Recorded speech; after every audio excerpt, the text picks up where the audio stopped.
Hi, welcome back to my channel. On today's video I wanted to share this year's seed collection, so stick around if you want to see.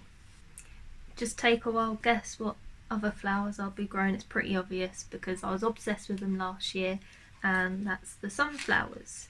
So they're the giant ones I got here. They're the ones that I had last year.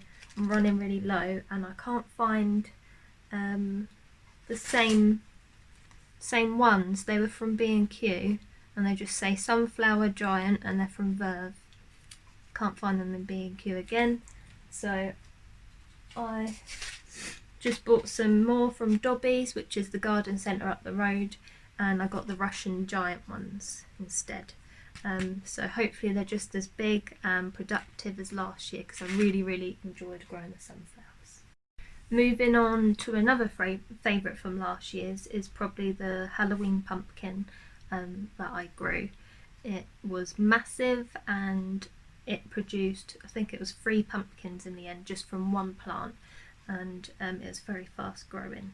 It did get mildew, which I didn't treat when I first saw the signs, so I'm hoping this year, here's the packet, I'm hoping this year I'll just keep a lookout and I can clean that off with some soapy water, or is it baking soda? Yeah, I think it's baking soda that you can clean the mildew off with, just to keep it more controlled this year, because otherwise the leaves just become covered in white mildew and it's not very nice. But the vegetable that it produced was absolutely fine. We actually ate some of it. I know the Halloween ones, but we did. Niall made some soup, and I carved some pumpkins at Halloween, so that was fun.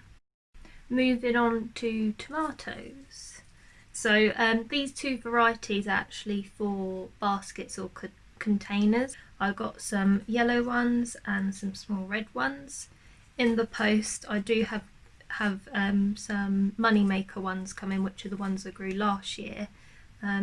But unfortunately they did get blight, and I've been reading up that it can live in the soil, and if you plant your tomatoes in the same place, you could lose your whole crop of tomatoes. I'm going to have to move around the whole garden and build some new beds because I haven't got enough vegetable beds to rotate at the minute. Otherwise I'm quite excited. Tomatoes are one of my favourites to grow, and they're really easy to care for as well. I've got some cucumbers. They're quite a small variety. They actually tasted better when we pickled them, so I'm assuming they're actually for pickling, and they produced fine last year.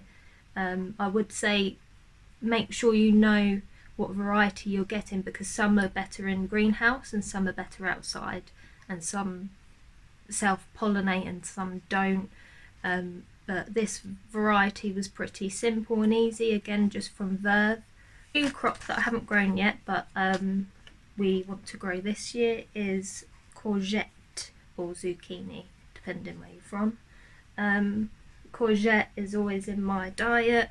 Mum's always cooking Turkish food with courgette in it and I love it, so I think she'd be quite happy to be able to pick that from the garden.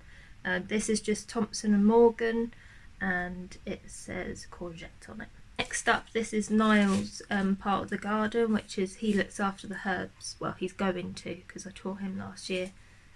They're really easy to look after, and they're not time consuming, so if not, Niall works more than me, so it's more beneficial if he looks after the herbs.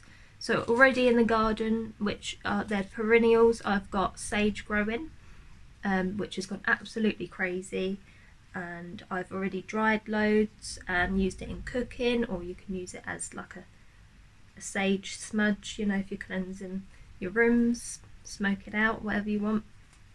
Got rosemary, lemon balm and mint, so Niall's been looking after them. And to add to this year's herb collection, we've got fennel. So we've got 2 varieties here. You can get a fennel, which is you take the tops off and it smells like aniseed, so it's really tasty and smells lovely. So you've got that variety for the tops, and then you've got fennel for the bulb on the bottom. which I think you use more with like roasting and roast dinners and stuff like that. And then we got chives. So they're nice to add to anything. You just cut the tops off and you can add them to pretty much anything, and they grow back really easily. With anything like chives though, or onions, I probably wouldn't grow them straight in the ground just because they're quite invasive with their roots. So I'll probably grow this in a container. So I've got French climbing beans, but I don't like the taste of them. And when you cook them, they turn back to green and they smell weird. Does anyone else have that? When they've grown French climbing beans, they stink. So I don't know if I'm going to grow these. I'll probably give these away to someone that would appreciate them more. Got runner beans, which are so easy for beginners. I'd recommend these. Even when they get aphids, they're just resilient and they don't die. And all you need to do is just clean the aphids off with soapy water, or hose them down, but obviously before the sun comes out to burn the leaves. So they're really easy to take care of. You don't need to prune them or anything like that. And the bees absolutely love the flowers of the runner beans. All I'd say is don't let them grow too big like in this picture, because then they get really chewy and hard to eat. You want them small and tender, which Niall's granddad taught me that. I think that's it. I jabbered on a bit. It was very overwhelming to try and juggle our big garden, especially that me and Niall are actually going to be moving out soon this year, probably around springtime, and that's usually when the gardening gets going. So I will be giving some of the responsibility over to my dad, and I could probably make some videos of me teaching him a few things, and if you'd like to see that, just let me know. So I hope you enjoyed this video, and I'll speak to you guys again soon. Thank you.